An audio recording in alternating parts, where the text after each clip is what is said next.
Welcome to Life-Changing Challengers, the podcast where passion meets purpose. I'm Brad Minus, your host, guiding you through stories of transformation and triumph, from endurance feats to overcoming adversity. Our guests defy the limits and inspire action. Ready to ignite your desire and incinerate your barriers? Join us. Your journey to the extraordinary begins now. All right, and we're back for another episode of Life-Changing Challengers. Again, I'm your host, Brad Minus, and I am really excited about this one. So this is going to be a little bit of a departure from our normal episode. I have with me Aiden Gabor, who has a very interesting story and a challenge that he faced and he got over, and he did it in a really different way. And I'm going to kind of just let him talk. Now, his voice is masked a little bit, and for reasons that you're going to find out, but this is really exciting.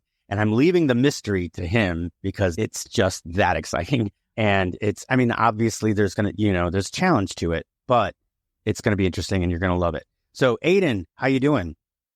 We're pretty good, Brad. How are you doing, sir? I am doing amazing. So I'll ask you the question I ask everybody. Can you tell us a little bit about your childhood, where you grew up, what was the complement of your family, and what was the environment like? I grew up East Coast. My family was basically my parents and myself was an only child. And I grew up in a family that, it was a great family. It was a great atmosphere, but my dad was an associate with a crime family, I guess is how they put it. But I kind of started out young with them, but we would have the family gatherings.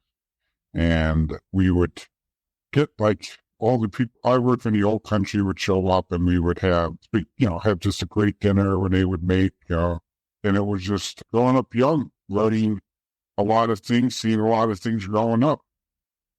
Yeah. So what kind of things are we talking about here? And, be as specific or not specific as you can. Oh, it's a lot of things. We used to get a bunch of kids. I would get in little scuffles because we'd be outside and, the boys would be boys. And I'd be getting in fights with guys that are 6, 7 years old. I would win a lot of them because I was big for my size. I used to come in and they're like, what happened? My mom and stuff, like, nothing, I fell. And, it grew up that way. We would have all these family functions and with everybody around. In our little, our crew and my dad's crew and all that. And I just started learning things. And one day, Eddie came up to me, which was like the head of the little area there. And he said, "Hey, do me a favor. Will you come on out, ride your bike on out to the garage," which was like a garage slash social club type of thing.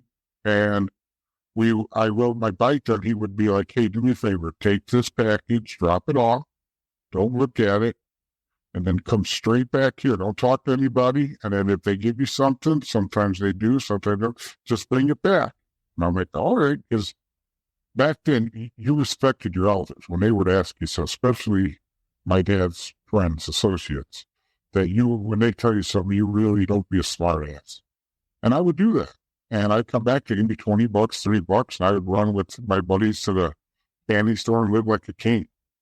And yeah, that's how it all started. As I got older, doing this for a while, I got to 15, 16. They taught me how to drive. They taught me how to shoot a gun. They taught me a bunch of things. Just sitting around the shop and stuff. And I'd go out there, I'd sweep and clean and see a lot of things, hear a lot of things. People coming here now, which would be like police officers, politicians, other guys dropping off cars, gang members, stuff like that. They would drop off, like they steal cars. It was a chop shop slash social club slash a little collection area, I guess you can say, and a couple other things. And that's how it all started with that when I was young and worked my way up. You're basically describing every mob movie known to man. Yeah, and so obviously obviously there's ones that are just totally outlandish, but some of them, obviously they're getting it right. Would you say that? Yeah, it's not like we're rocket scientists. It is what it is. You had your club, you got together, you didn't make a big deal out of it. This just happened to be a half a garage. They actually worked on cars, but most of the vehicles in there, they would steal and they chop them up. And that's how one of the ways they made money, along with loan sharking, gambling. They had prostitution, but I was never allowed to go anywhere near the girls. Because, I was a young, let's say, starting my just learning about girls. And that was really it. Yeah, I mean, most of it got it right, but there's a lot of things that I believe they didn't get right in a lot of the movies. I mean, I had a bad temper. That part, they get a lot of guys with. See, I was diagnosed, even young, I had no empathy for people. And I was diagnosed as a borderline sociopath. So, well, I kind of fit in pretty good with some of the things that they were looking for. Did you find, now, before we get into the meat of this, did you find that you, even know that you might not have had this empathy, but you still knew right from wrong? I really didn't. I didn't care. I was having fun. I'll be honest with you. Yeah. To this day, I look at, I mean, now it's, you learn over the years, when you get wisdom. But I really, back then, like I said, I was never afraid to die. I'm still not afraid, but it's more of a, how do you say, I'd laugh. It sucks to be them type of attitude. It is what it is. Man, that's got to hurt. I'm glad it's hurting them. Stuff like that. Yeah, like nowadays, we watch anything that has any blood or gore, which my wife doesn't like to, because I laugh at it. So someone's head or leg snapping out and all that, someone getting hit by, I laugh. I think it's the funniest thing. And I'm working on that every day. Now, for some reason, I just find it amusing. And I don't know why. It's never been anything. My mom, when I was younger, used to be a little concerned, but, I was a mama's boy like every guy I think is. And my father was an associate. I mean, he wasn't a major associate, but he was always on the road working too with his other job. But these guys accepted me. I think they saw it because I didn't care. I would go out and do what was needed to get done. It didn't matter what it was. Pure loyalty. Yeah, it is. You grew up with respect and loyalty to families. They became my family because I didn't have any brothers or sisters. My father really wasn't around. My mom was, and I would see these guys every day, and we had family together, and that was my family. Interesting. So actually, then, from what I'm listening to, because of the influence of your father, and then you had the family, that's kind of where you learned your right and wrong, was because this is where your environment was. Would you agree with that? Yeah, I would. I would agree. There wasn't wrong. I mean, they would tell you, don't talk against anybody. Don't do this because if you get in trouble, you take it. I'm going to say this to this day. Like I said, but I've had several attempts in my life. And, I mean, it almost got me once really bad. But all I got to say is I never said anything against the crew I worked with or anybody with the band. I never said a word. When I was told them to get out. That was not what my conflicting loyalties was partly there, but I never went against them. It was my second part of my life that it became an issue when I started getting alcoholism and stuff. I see. We're going to get to that in a minute. I was just more thinking about, right and wrong for you. Right was you had complete loyalty to the family, and you can, if you want to go through the hierarchy of just, you don't have to list names, obviously, but who is at the top, who is in the middle, bosses, however it's actually done. That's cool. But I was going to say is that, if this guy said something and he said it for you to do it, you're going to do it because of loyalty to the family. So that to you was the right thing to do. Yes, especially if Eddie, who was basically our colleague, he would tell us what to do. And if you did it, there was Nicky there who was really second, but Nicky was only involved. He's the one who would talk to me.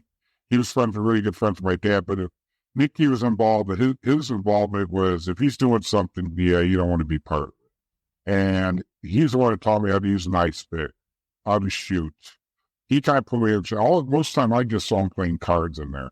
Then we have Dominic, which was more the enforcer, which is kind of I went under his wing. Even though he really didn't like me, and then we had several Joey and a couple other guys in there that were like under, even though everybody was technically above me, but they weren't. We all kind of at that point at the same, other than Eddie and Dominic and Nikki. Everybody else is kind of together, as a crew, and then we all had tempers, we had anything, some of the movies glorify, but anytime that we didn't just, kill people or do anything to somebody that, if they had a problem and that we were dealing with it, I didn't, right? The reason I'm seeing this is they screwed up.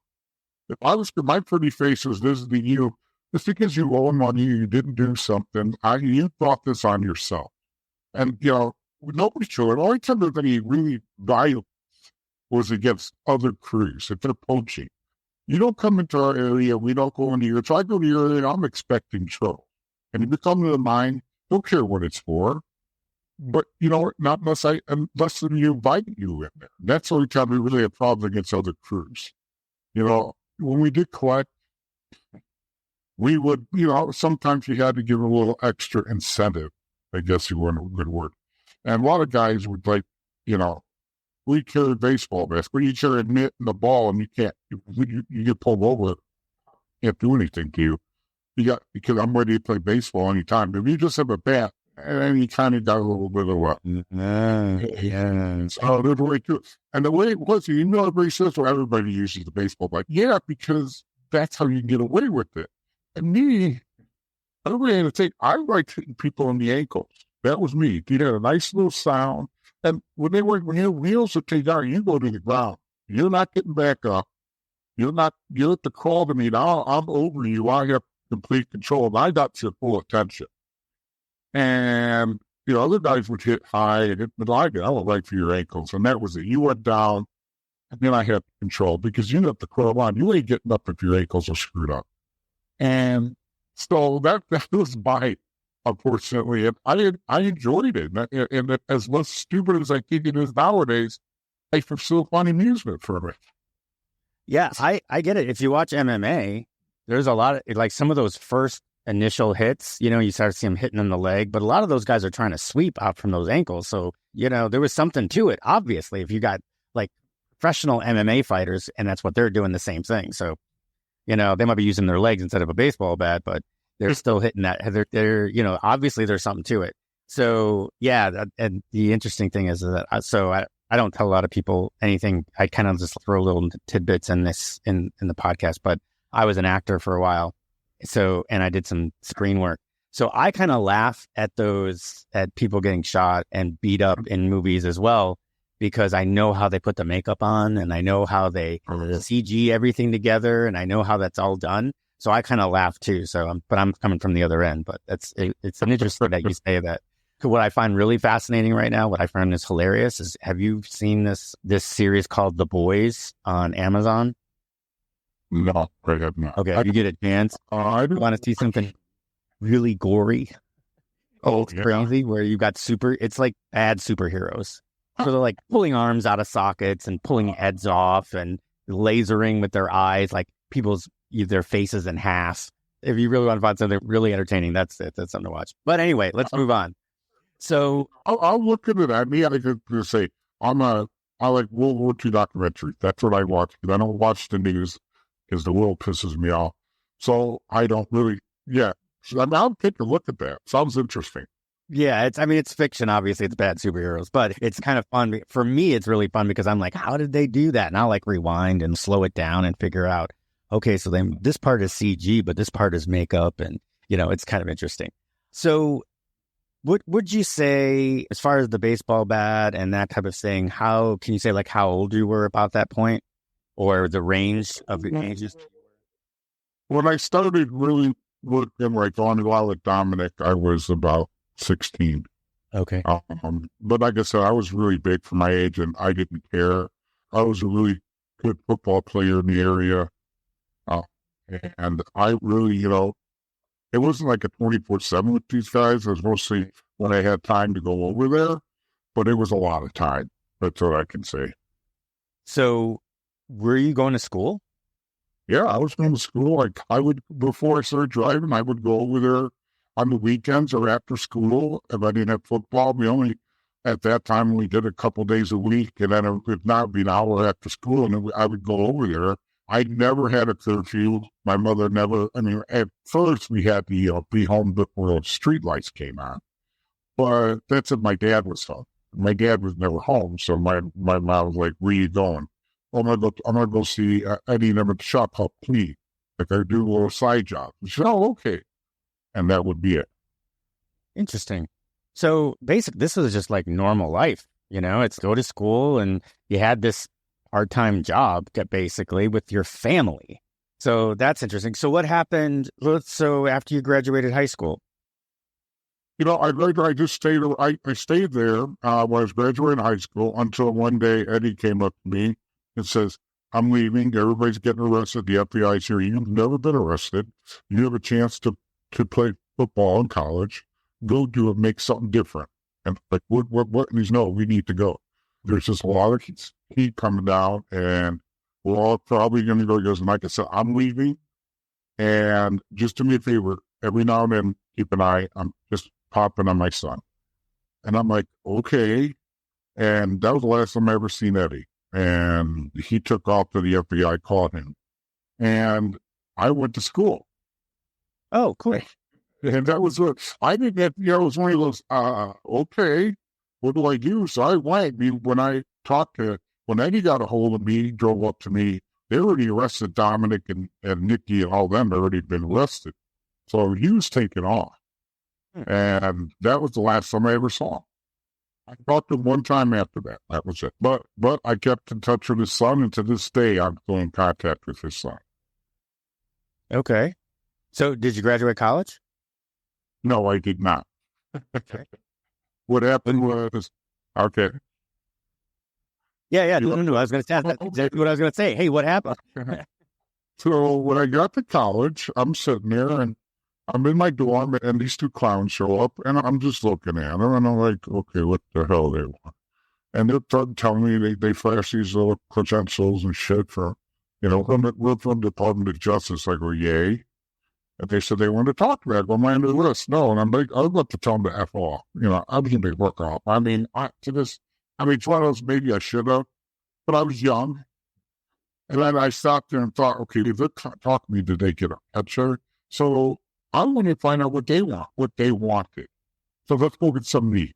All right, whatever. So I went with them. We went to this restaurant. I remember it had a green roof. I don't know what the hell it is. And we went in there, and the flashback, you're sitting there, and they ordered their coffee and shit, and these two idiots, and next thing they throw this little folder on the table, and they're like, "Hey, look inside. It's great pictures. You're going to love these pictures." I'm like, all right. So I opened up, and there's a picture of me with Eddie, me with Dominic, Nick, and my dad with Eddie, and then there's all my mom with Eddie and Dominic and Nick and Eddie driving my mom and stuff. And I'm like, okay, let's just, he goes, there's these new laws called the RICO laws. You ever heard of it? I have no clue. When everybody got arrested, everybody got racketeering laws. We got you for 70 years. Racketeering, a federal prison. You know what that is? I'm like, I have no clue. I don't have a clue what they're talking. And I'm thinking, okay, big deal. And they were going to arrest your dad, which honestly, it pays me. When they said they were going to arrest my mother on the same charges that they had her, I grew up a mama's boy. I don't care what anybody out there says. I talked to my mom every single day till the day she died. In fact, I was standing right with her when she passed. And to this day, that's what scared the shit out. I didn't care about me. I didn't really care about my dad. I cared about my mother. And that's what got me. You always find there's always a weak, someone's got a kink in the armor. And I'm like, they're like, we need to think about it. You look at 7 years and you look up, you're a college boy, look up in the library what the RICO law is. And I'm like, I have no clue. So they threw some paper at me and dropped me back off. And for 2 months, I sat there. I played like shit. I was terrible. I mean, I couldn't sleep. I'm reading, I found out what this RICO shit is, and it just came out. They're going after everybody, and they're going to use it any way they can. And they said, yeah, they came back and said, what do you need me to do? I mean, what? Fine saying shit on Eddie. And I mean, we can give a shit about Eddie. We don't care. We want you to do something else. And we'll let you know. Now you need to flunk out of school. Like, so Aiden, before I'm sorry to interrupt you, but because it is something still kind of new. Everybody, you know what everybody thinks about when they hear RICO is AOC going, RICO is not a crime. It is a category. Anyway, so if you can help us out with the exact definition of the RICO crimes are. You know what? I'm going to go with what I was told, and this is by these two clowns, is basically anything they do with organized crime, they can come after you. They can use it against you. You can tie everything together. And I think it was based on mostly the casinos and shit. And they basically roll everything up together so they can tie you with a bunch of things you may just be associated with, but you can be pulled into, is the way I looked at it. And I'm going to be honest, I was young and dumb and had no clue that it was today. I would probably get fucked. But not knowing back then, I was scared for my mom.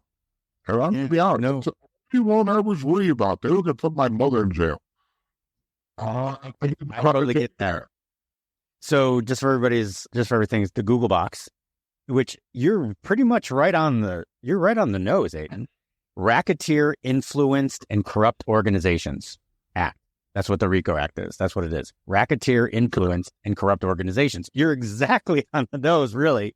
So anyway, it's a United States federal law that provides for extended criminal penalties and civil cause for action for acts performed as part of an ongoing criminal organization.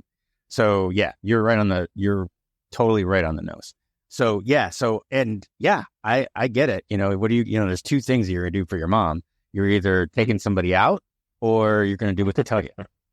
So, absolutely. What did you end up doing? What'd you end up doing? So, they told me parties, play around with the college girls. We'll give you some money, party. And I did. And then I got home and I sat there and they said, okay, meet us. We're like an hour and a half away at another restaurant. And they tell me, okay, this is what we need to do. We want you. And so, yeah, it just makes me laugh. We want you to get on this police department, become a police officer. What? I'm like, are you fucking kidding me? You want me to do what? Yeah, in this department, we do somebody we want you to look at. We think you fit right in, and we want you to test yourself on. That's all they told me. And they told me the department. And I'm like, are you fucking kidding? So they want you to flunk out of college, go and be a cop? Yeah. So I went and told my parents I'm not going back to school. And they're like, my dad's losing it. Why not? And like, the school's out for me. I want to be a cop. Well, that was the best. My mom's just left the kitchen. My dad just looked at me, you be a fucking flatfoot? Are you fucking kidding me? You're disgraceful. Get the fuck out of my case. And I just talked to my dad for 10 years after that. My mother was all, okay, this is what you want, Aiden. Okay. I'll support you. I know your dad's, you'll get over it. Yeah. To this day, I still think that's one of the reasons my parents got divorced. But my God. It's, so they told me to get out of this department. I tested and got on, and back then it wasn't that hard. But I thought to myself, nobody said anything to me. I tested, I got out of it. Nobody asked any stupid question. I went through the interviews. They really didn't ask because I was never arrested anywhere there. So nobody said anything. And yeah, I got on, and they basically, when I got on, they told me they want me to get close to this officer. His name was Terry. That they believe he was doing hits on the side, and I'm just like, seriously, is this what you want me there for?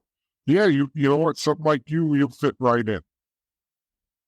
So everybody, you ever met anybody most abrasive personality you ever met?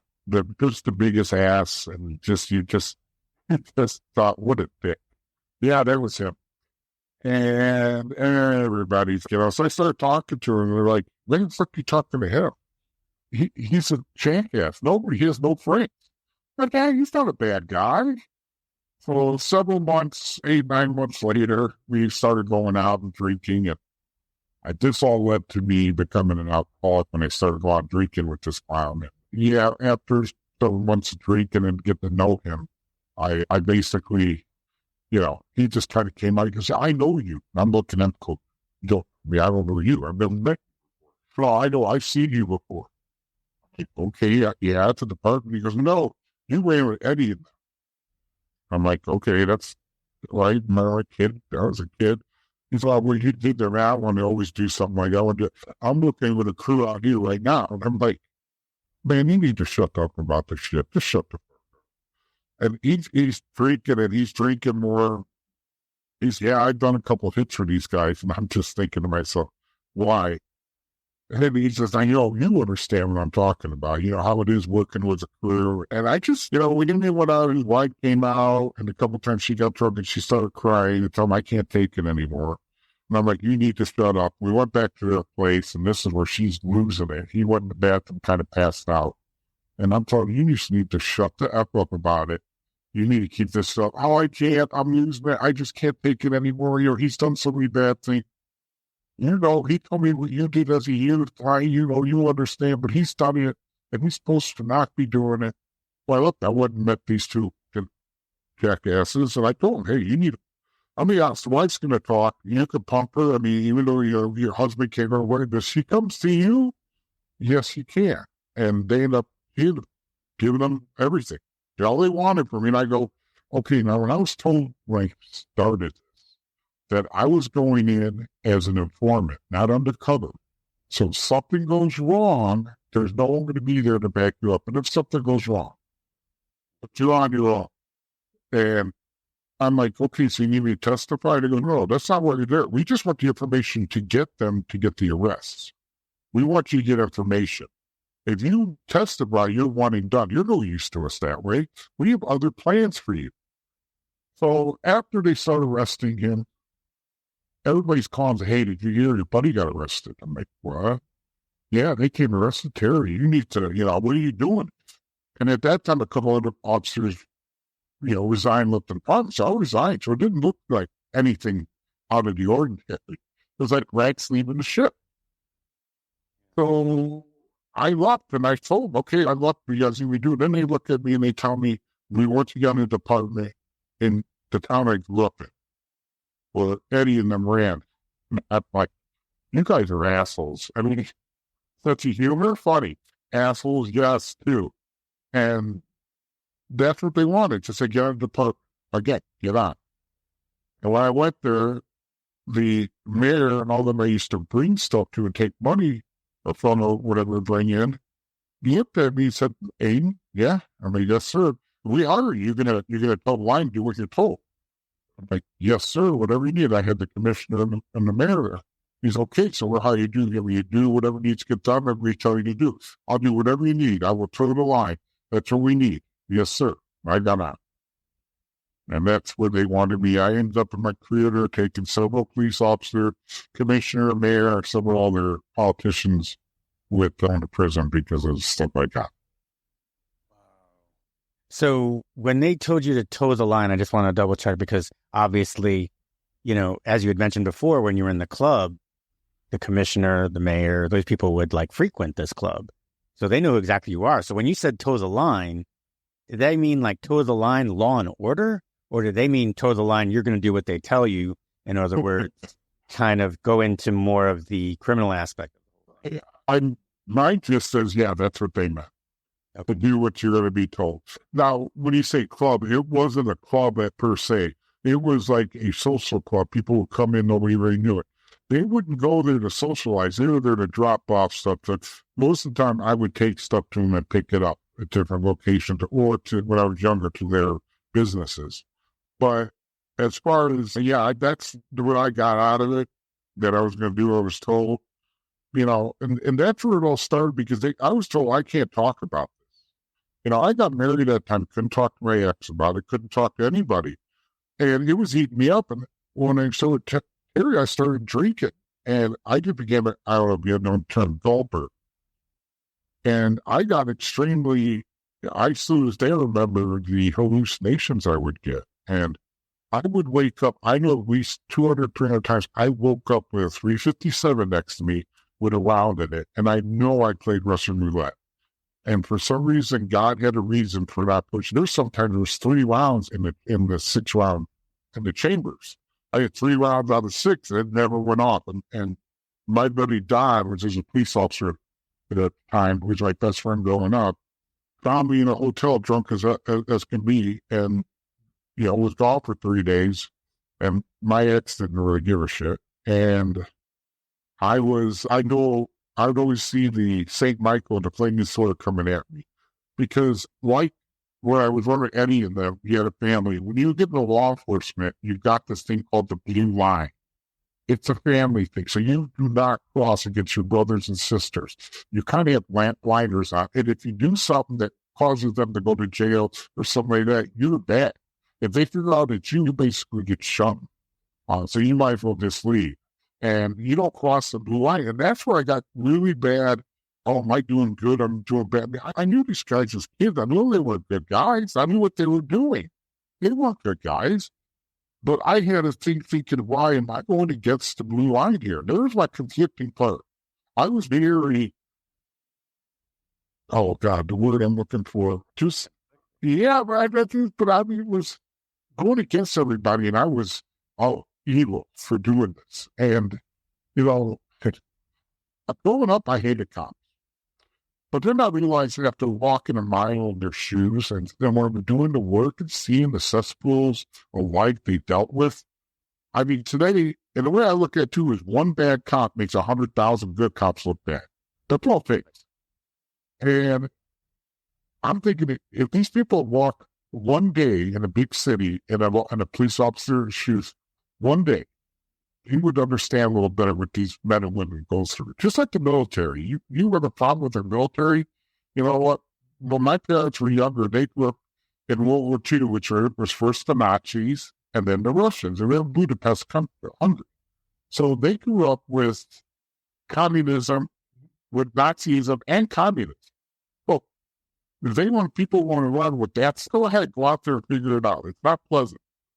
My mom and dad were partisans. And I read a book from a woman that said that if your parents did something bad, really bad, that you get genetically, you're going to do something bad. And I was reading that it sometimes comes back if your parents, and my dad said my mom was the scariest person in the world, that she would go rush the shoulders with this long knife and stab him to death and run off. And she was like 9 years old, 10 years old. And this is what blew me, because the Russians came in and raped all the women and stuff, and my mom had a hatred. Till the day she died of Russia. Oh, that was survival. Yes, but she made it, like my dad said, she made a game out of it, killing as many as she could to get back for what they did to her and her sisters. And he said that's the only woman that ever scared her. And honestly, it's the only person that ever really scared me is my mother. And now, I didn't find this out 2 years ago, till several years ago. My father and I finally had a chat. And so you look at this, and I thought it was really bad. I was a really bad alcoholic, and I was trying to commit suicide. Yeah. I mean, I can imagine, because, the confliction is actually got to be just horrible, because here you've got the family that you grew up with and your biological family, who you love, tremendously, obviously. And now you've made more friends, because now you're on the right side of the blue line, but you're doing this because you're protecting your mother. So I gotta imagine. Yeah, you in the back of your mind, I'm thinking, yeah, this is for my mom. This is my mother. I'm protecting my mother, and these guys are telling me that if I don't do this, they're gonna put my mother in jail. But doesn't keep you from having these feelings going on inside you, going, I'm getting torn apart here. So it makes complete sense. How long did you end up on the police force in your hometown? About 15 years. About 30, almost 14. There was all kinds of shit going on. Close to 14 years, right around there. I remember the day I left. It was the last one. Everybody's, the one that everybody's leaving the ship, and I ended up going to work at a different place they wanted me to work at would end up being really nothing at a casino. So it kind of, and then at the end there, they just said, okay, thanks for everything, bye. Here's a stipend. And that was the end of it. Yeah, no shit. I thought going through all this, maybe I'll become not G-man, but become, work with you, an agent. No, oh yeah, no. They're like, this will give you a little stipend. They first said, you like to witness protection. And I'm like, no, my mother's alive. That means I can't talk to her. No, fuck you. I'm not worried. Yeah, my ex had no clue because I got injured one time on the department. They thought this was all coming from the being injured, the money. Right. And then she ended up giving it all to her sister, which was the last straw in our rule. But, and then it went to what, I did this from a end up meeting an amazing woman at the casino, which is like a boss of mine. And she's the love of my life. She is like my yin yang. She takes care of me, And again, I also founded a Baha'i faith. I don't know if you know what that is. I became a Baha'i. I was not a spiritual person during this whole ordeal. I've had guns pointed at me, shot at, all that. I never, there's no atheists in a foxhole. That's true. But, I grew up Catholic, but we never went to church. And after a while, a buddy of mine, Sam, and Don, who grew up, went to a Catholic high school, said, hey, you got to do something. I'm like, I work for the other guy. I collect souls for the other guy. And then and so then buddy of mine said, you need to find faith. And my buddy Sam gave me a bunch of literatures, and my wife called him and said, he's having night terrors. He's screaming. He's tight. He's actually handcuffed me. He's punched the wall. He's going after things. It's getting bad. So the book was not going to be a book. I didn't want to do it, but Sam said, this therapy, you need to do it. You need to do this for therapy. Let's start out therapy. And then we talked about, he knows about 80% of what I did. My wife knows about 90. And my buddy Don knows about 90. And I became a Baha'i. And I don't know if you understand. Somebody not being spiritual all of a sudden becomes spiritual. I felt different. I didn't like the feeling. I do ruin classes a couple days a week. Nice. I got to tell you, I've only got a couple of sentences. I just kind of looked it up because I was interested in the Baha'i faith, and this is outstanding. I mean, just the first sentence of the definition of it: the Baha'i faith is a religion founded in the 19th century that teaches the essential worth of all religions and the unity of all people. That's beautiful. That's what we need. Absolutely. And I'm going to tell you, I didn't think that. I was reading it from my buddy Sam, and I felt different. I've always believed that men and women were equal because anybody's household, their mother would run a house, the wife runs the house, my wife runs a house, my mom ran it. So we're equal. We make decisions together. There's a lot of things you're not supposed to do, which, Sam says, you be the best Baha'i you can be. We're not supposed to drink, okay, we're medication, but I do it. You're not supposed to swear, or I swear like a truck driver.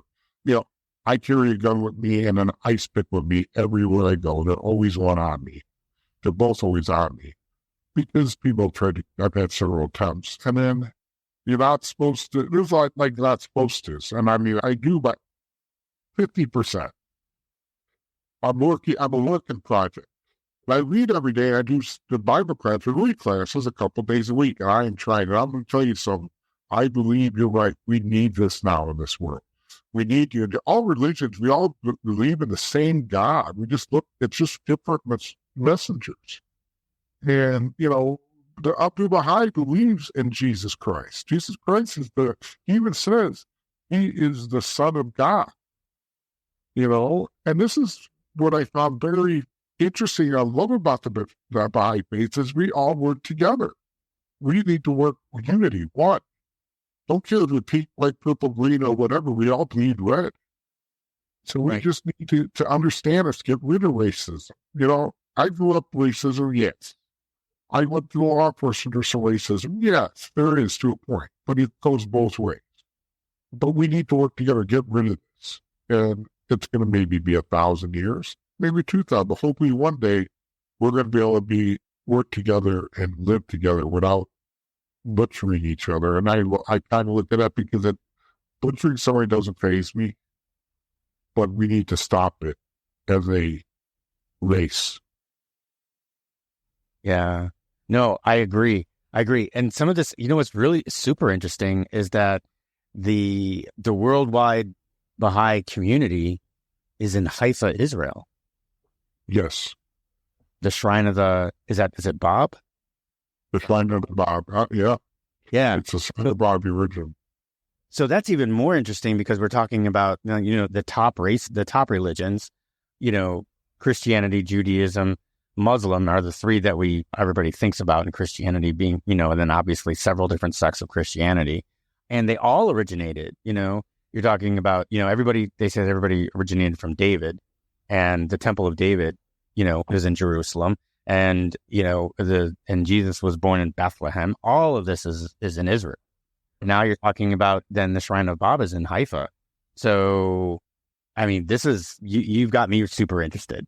You got me. So I grew up Jewish, and I'm completely, I'm intrigued. So I'm going to look at more about that later. Maybe when we can see you somewhere down the line, maybe there's a chance we can have a good discussion on Baha'i just on its own. Yeah. Other thing that's interesting, when my mom was dying on her deathbed, it was just her and I sitting there. My oldest was there, but he was across the room. My mom says to me, I need to tell you this, that I'm Jewish. I'm like, Mom, stop. And she said, oh, I was Jewish. We had to hide it from the Nazis, and we hid it from the Russians because they were killing everybody. But I didn't want to tell you because we took your father's religion. So I found out like my mother was Jewish, which kind of said against, like this. And a buddy of mine is Jewish, and he's a Baha'i, and he's just, it's just, this is how the world works. And that, it could be another reason why my mom was so adamant after Nazis and Russians. It's just, like I said, small world. And then finally, I found the Baha'i faith, and I'll tell you, it's an amazing faith. And I want to go to Israel, supposed to. And thanks to Hamas, that threw a monkey wrench in that. So one day I'm hoping to see Haifa and everything before I leave. Yeah, no, this totally, this can, at least these first few, I don't know about anything about the teachings, but this few little paragraphs that I've written actually conforms into Judaism as well, because we actually teach a tolerance and an acceptance of all religions. It's been taught that way. And, no matter what, which is why, without getting too political, Israel, everybody keeps going on and saying, Israel is evil in this whole deal, but they're not. There's no other religion there's no other religion or countries in the world that have ever sat there and sent out millions of text messages and papered propaganda to a place before they decided to bomb it. You know what I mean? There's no one's ever done that. So that kind of throws all that stuff out the window, even though people keep bringing it up. That being said, it just shows that but that's, all of the different agreements and treaties that we tried to do with Palestine goes right with the Baha'i faith, because they really were trying to include them. Mm-hmm. I think this was just the last straw. This was just like, okay, listen, we've tolerated this for over 100 years, for hundreds of years. We're done, and that was just the last straw. Yeah, you can't stop terrorism unless you completely get rid of it. You got to completely destroy it. They're just going to keep coming back and keep doing the same thing. And Israel, for 4,000 years have been, you're right, tolerating this. And Israel is the protector of the Baha'i faith, like you just said, because it's in Israel, and they protect Haifa. So I understand, Baha'is are not supposed to be violent unless you're protecting your family. To me, the Jewishism, the Jews are my family. Yep. I don't have a problem, taking out Hamas, because Hamas is an evil organization. They do need to be eradicated. And unless it's never going to stop. It's just going to keep, we'll wait another 15, 20 years, and it'll do the same thing. And the way they went about doing it, what they did to those women and children and people out there, it's just, I'm sorry, I'm even disgusted by that shit. That's bullshit. They need to pay for it. And I don't care what it takes. And these college students that are just, because it's, and everybody knows, it's Iran with their, and paying for all this because they all have the same mantra, the same exact thing at every campus, which really, what's the odds? And, I've seen it. I've got into it with a couple of you. I'm asking, really, do you even know what a Jewish person is? You know what? Yeah, they're just evil. Really? Why? Because they're connecting Hamas. Hamas, oh, no, they're really great. They love gays. Yeah, let's see, send a couple over, see how they do. Right, right. That's the biggest joke of them all, the queers for Palestine. That's the biggest joke. I can show you, there's some man on the street videos of them going into the West Bank. These YouTubers that do man on the street. And they walked into the West Bank and they said, hey, if you found out that your friend happened to be gay, what would you do? And they're like, oh, I need to report them. And what would happen to them if you reported them? They would either go to jail or they would be killed. Like it would nonchalant, like very nonchalant. Oh, they'd be put in jail or killed. That's it. Yep. No tolerance. Nothing. It's no. Yeah. I see all these women out there that are so, what they treat women is an object. They're basically a cattle to them. It's property. It's not a human. A man is, but not women. And that's another thing. No. Yeah. And that's a big thing. It's just, the Palestinians voted in Hamas in 2005, and we're still saying, oh, well, you're eradicating the Palestinians. I'm like, no, we're trying to get rid of Hamas. They've done everything possible, targeted it. If they really wanted this, what they call genocide,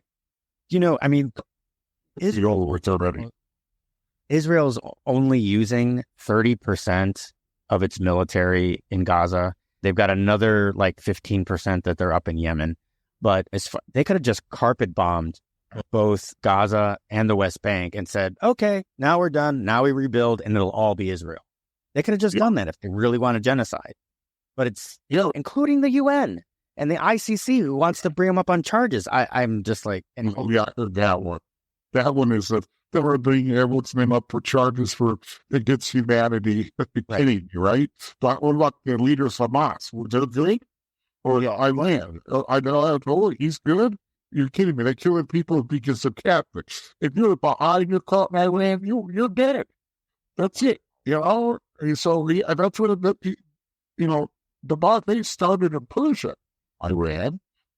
And if you're caught there, they're going to kill. I've got people I know whose family members were arrested and murdered by Iran because only they were Baha'is. You just need to tell everybody you're not a Baha'i. No, we're not. We're going to kill you. Okay. And they did it. Yeah. But that's okay. It's the same thing. And like I always said, I watch history. So if you look, everything repeats itself. Nazism started out, you take away their guns, and then you take away their, you come up, you get rid of religion, then you take over the media, and then you take over the people. And Russia did it. Italy did it. Germany's done it. And Russia, how many genocide population did they get rid of? But it's okay because they were winners in a great war. But yeah, Nazism needed to go. Fascism in Italy needed to go. But the thing you look at now, how are they doing? They're doing it from within. They're brainwashing these college students. And that's what they do. They're just gonna, and what these kids, when they get caught up in it, what they're gonna be like, oh, we made a wrong mistake. It's a little late by the time they keep going the way they're going. So it is an interesting subject that you brought up, is that coming at us from within. It's actually called, there's a word for it, and it came up in the 80s when we were looking at communism in Russia, ideological subversion. right? And there's 4 stages. The first step is demoralization, and it takes about 15 to 20 years. And that's been happening. You can see it, in the 50s, 60s, 70s. Yeah, okay, there was some drugs and for this, but basically we had traditional nuclear families, mom, dad, kids. They stayed together for the kids, even if they were not happy, but they stayed together for the kids to make sure that everything was about the children. Nowadays, people don't, we have a 50% divorce rate because people don't understand that marriage is cyclical. You're not always in love with your spouse. You have these 6 signs. There's times when you're like madly in love with them, and then you love them, but maybe at the time you're not in love with them. Then you'll be in love with them again. It just kind of goes like this. But Americans, we've gotten to the point where we hit that first little lull, and it could be financial, it could be whatever, and all of a sudden it's like, oh no, screw this. I'm not happy, so therefore I need to be divorced. It's bull. Yeah. So that's part of the demoralization. And then of course now we've got, what is it called? OnlyFans, and like porn's run rampant and the whole bit. And now we've got the second stage, which is where I believe we are in right now. The second stage is destabilization. And that's where I think we are. Because we've got both sides. We've got the left and the right. And while where I believe the right is a little bit more tolerant, the left is, the minute you believe different from them, you're not a friend. There's no healthy discourse. There's no nothing. So it's completely destabilized. Then, of course, stage 3 is crisis, which I think we're walking into. And then stage 4 is normalization, meaning that everything that we just went through just becomes normal. And it's just part of life, which is wrong. So I believe we're kind of going through that. I don't know who started it. The other thing that I wanted to mention was, just because we're on this topic, and then we can come out of it and kind of like wrap things up. But do you know when the first protest was after October 7th? You know when the first one was? I don't know, probably January? No, the first protest was actually, interesting enough, October 9th. Do you know when the first actual bombing was from Israel?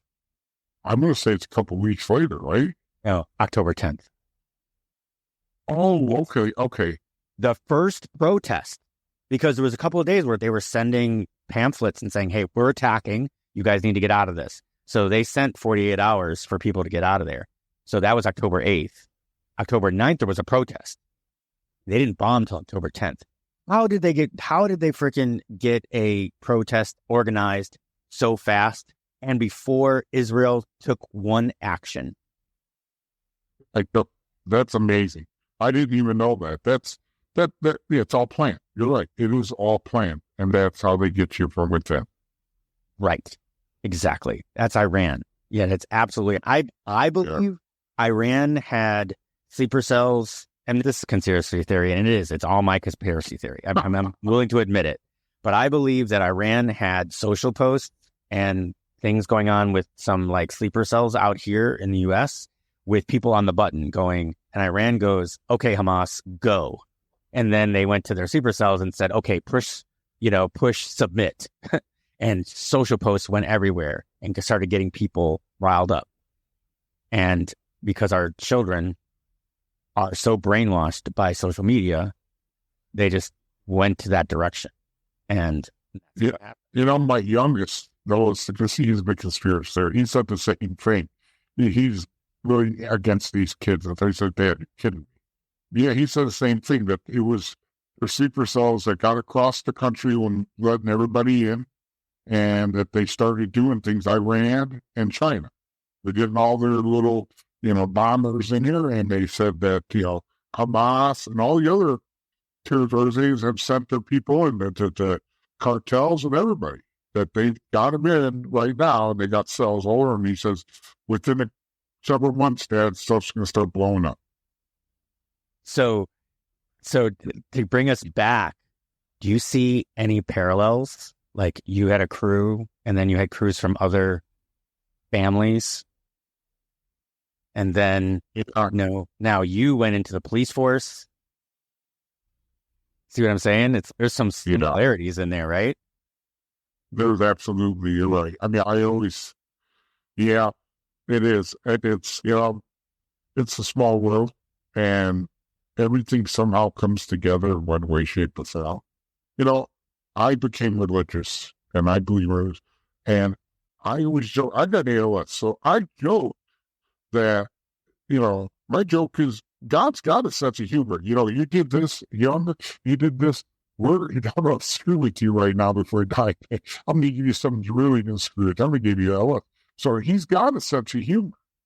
And he's going to make you pay in a way, shape, or form that you can somewhat repent, but you cannot get off that easy. And, like I get asked, do you regret what you've done in your life? No. One hesitation would have been when they first came to me, I would tell them to get far. Other than that, I have no regrets. I think when I started doing the law enforcement part of it, at first I was kicking and screaming, but I did it. And after a while, I realized, what? People need to know that there's people out there stopping bad law enforcement, bad cops out there. They're trying to get them off the streets, trying to make the place better. And now as a Baha'i, we need to work together in the world. Do I believe as a Baha'i that Hamas needs to be eradicated? Yes, I do, for what they've done. They're never going to stop. You have to stop evil, and by somewhat being evil, unfortunately. And that's the only way it's going to happen, working together. And eventually, after all this is said and done, maybe we can work together and make the world a better place, politics aside. That's the nerve of me between someone who wants to be powerful in religion and somebody who wants to be powerful in politics. And you're always going to have that one person, Hitler, Stalin, who wants to take over the world. And unfortunately, that's in our DNA. One day we're going to somehow get that out of our DNA. But, I'm making friends of mine, we can kind of learn from animals. They don't fight. You kidding me? The worst fighter in the world are animals. They fight all the time. Territorial. Any animal has a territory they're going to fight for. And, it's an instinct, and we have that in us. But we also have it in us to do exactly what Israel's doing. Defend yourself and stop it. And I don't care what anybody says. I will get in their face and, I ain't going to back up. But I'm kind of stupid that way. No, I totally disagree. Especially if you're talking from the Baha'i standpoint.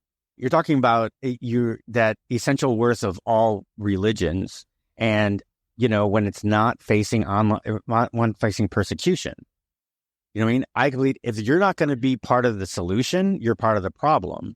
Therefore, you need to be eradicated so the rest of the humankind can live and live peacefully. So I disagree that you're stupid like that. I think you're right on the nose, and I think you're living your faith. That's how I feel. Thank you. I pray every day. I just got text like, hey, you missed Rudy class. Yeah, it was kind of important. So I'll talk to you guys later. But yeah, I just, we were on the subject. We got up because you know what? It's right. That's how life is. I wrote a book on my life. Do I have more chapters maybe to add? I didn't put everything in there. I put maybe, I don't know, a third. But I wanted to make it short. It wasn't too long. I was not making a Bible out. And I wanted to get all of my stuff in. I wanted to get my young life. I want to get the law enforcement. I want to get the law part. And I want to get my religion. Because I believe spiritually, people need to have something spiritually.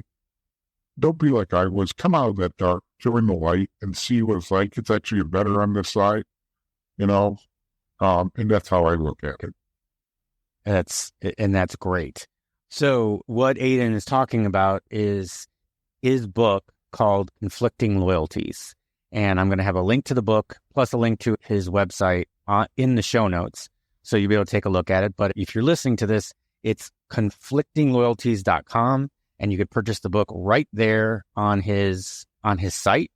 You also can go right to the show notes, and I'll have a link directly to the Amazon link in the show notes if you want to go there. Plus, I will have some links to more of his social media. Which one? So I've got listed Facebook, Instagram, TikTok, and Twitter. Which one are you most active on if people want to ask some questions? If they want to ask any questions, it's probably Twitter, but Facebook, but all of them. I have a group that looks at it, keeps an eye on it. but Facebook's the biggest. And you can send questions through at conflictingloyalties.com. I think there's a little thing on there you can add and ask questions on there also. Okay. Awesome. That's fantastic. So I do want to ask this one question is that, okay, for 15 years on the police force, I'm imagining you did some good too, right? You were a cop, and this wasn't all just you going after the bad cops, was it? No, I did a lot of good. I did everything. Yeah. I saved people from the lives. I stopped bank robberies. We stopped, ding shootings and stuff. And because for a little while when I was on there, they put me on a apprehensive task force and stuff with a little homicide. And, you kind of learn everything when you're doing it. And you got to go with what you got to do with there. But yeah, you named it. I've done it. So you did 15 plus years of good work too. I mean, no, I think going after the dirty cops was great too, but you did 15 plus years of solid work. And I think that's a testament to you. So just because you mentioned that you were diagnosed with ALS, and I know that you were diagnosed around 2020, right after the pandemic. How are you feeling now? Medications, I'm using my hands, especially my left hand. But other than that, I take my medicines and all that. I'm learning walking. I sometimes have challenges. I fall down several times, and I can't run like I used to. I can't run at all. I think every day, take a little bit more, do my, as long as I do my exercises they give me, hopefully I can be around a couple more years. It used to be I was never afraid to die. I wasn't. Now I want to live to make the world a better place because I learned with a high faith. And honestly, I want to try and make the world better. So I'm trying to live for every moment to help educate people. It doesn't matter the high faith, any religion, just get spiritual. And that's what makes the world better. 100%. I couldn't have said it better myself, Aiden. And I wish you all the best of luck with getting better as much as you possibly can and on the book. And yeah, this has been a real education, and it has been a wonderful conversation. And I think this is going to, help a lot of people. So I really appreciate you taking some time and having this conversation. But thank you so much. It was an honor for me to be on. I say that a lot, but I say that meaningful. This is one of the best ones, if not the best podcast I've been on. Thank you so much, sir. Thank you. And for the rest of you, for Aiden and myself, thank you for listening. And if you liked the episode, go ahead and share it to somebody that might get something out of it. And put a quick little review down there for us. And I would really appreciate it. So anyway, have a great one, and we will see you in the next one. Well, that wraps up another episode of Life-Changing Challengers. I'm your host, Brad Minus, saying thank you for joining us on this journey of transformation. If today's stories inspired you, please take a moment to review, share, and follow us on your favorite podcast platform. Your support helps us reach more listeners and create an even bigger impact. Remember, every challenge is a chance to grow. Until next time, keep pushing, keep challenging, and never stop pursuing your extraordinary.